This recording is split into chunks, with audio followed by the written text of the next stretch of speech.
Hello, church. Pastor Chris here, and I wanted to bring you today's daily fellowship, continuing in last week's story of Naaman the leper in 2 Kings chapter 5. And if you want to go catch up on that, watch last week's daily fellowship video on Friday. But we're going to pick up the story in the 9th verse. It says, "So Naaman went with his horses and chariots to Elisha's house and stood outside the door.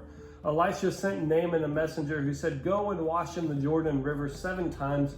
Then your skin will be healed and you will be clean.' Naaman became angry and left. He said, 'I thought Elisha would surely come out and stand before me and call on the name of the Lord his God. I thought he would wave his hand over the place and heal the skin disease. The Abana and the Pharpar, the rivers of Damascus, are far better than all the waters of Israel. Why can't I wash in them and become clean?' So Naaman went away very angry." What's happening here is Naaman has leprosy, this awful skin disease, and he goes to Elisha, this prophet who is supposed to bring him healing. And he expects Elisha to come out, just snap his fingers, all done, healing happens, game over, I get to go back home. But what happens instead? Elisha comes out and says, "Naaman, you need to go wash in the Jordan River 7 times. And this is a ridiculous proposition. Now, to us, it doesn't sound that crazy, but imagine this. Imagine you get a brown recluse bite. This is a really bad spider bite. If it bites you on the arm, you're going to get a nasty, rotten flesh kind of thing unless you treat it really quickly. A brown recluse bite isn't good. It causes a horrible skin disease. This is kind of what Naaman is experiencing, some kind of gross, rotting skin disease. Now imagine you get this brown recluse bite and you go to the doctor. You say, "Hey doc, I need to treat this before it gets really severe. I need you to heal me, to cure me," that kind of thing. And the doctor says, "All right, just go take a shower real quick and that should probably do it." You would look at the doctor like he's crazy because a shower cannot heal a brown recluse bite. And washing in the Jordan River cannot get rid of leprosy. That seems crazy. It seems outrageous. And yet, this is what is asked of Naaman in order to experience the healing.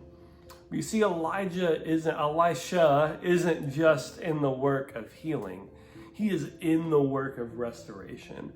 And restoration often comes through ridiculous, unexpected means.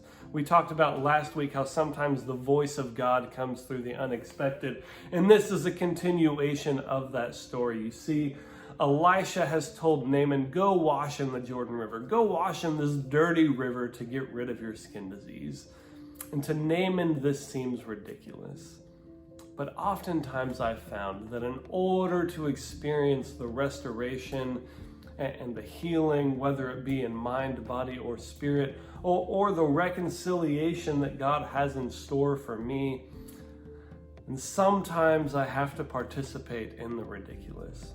Sometimes God asks me to do things that seem crazy, that seem like, why would I possibly want to do that?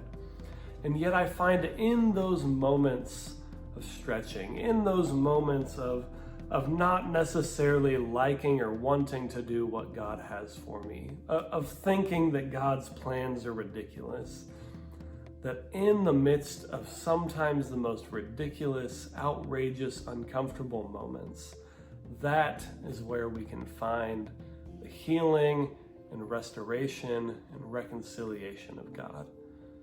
So church, I leave you with this. Look out for the ridiculous moments that God has for you. Look out for the uncomfortable and seemingly crazy moments that God has for you.